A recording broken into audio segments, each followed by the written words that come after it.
xamante ne seen bëccëgu koor jàpp nañ ne bu ñu xiifee bu ñu maree rekk woor nañ.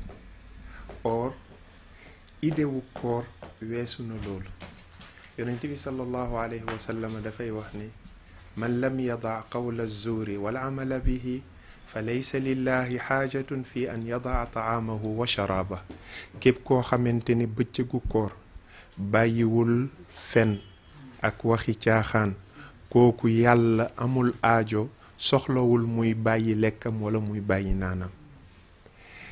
kenn gënta perte ki yendoo mar yendoo xiif nit ñi ñëw àllaaxira di fayeeku te moom amul lenn lu muy fay.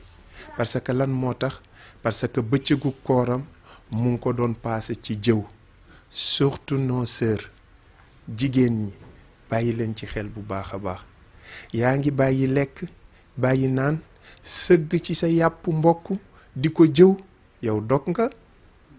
nañ ci bàyyi xel bu baax a baax.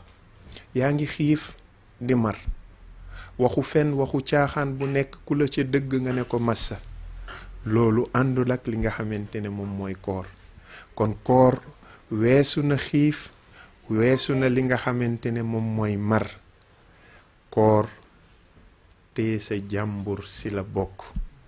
bàyyi leen jotaayu jëw yi bàyyi leen jotaayu caaxaan bàyyi leen jotaayu li nga xamante ne moom mooy fen parce que yooyee yépp day dompat tuyaa bay koor ba boo yegsee doo fekk dara ca yàlla subhaanahu wa taala. nañu téye sunu làmmiñ nañu téye sunuy cër yooyu yépp dafa war a woor.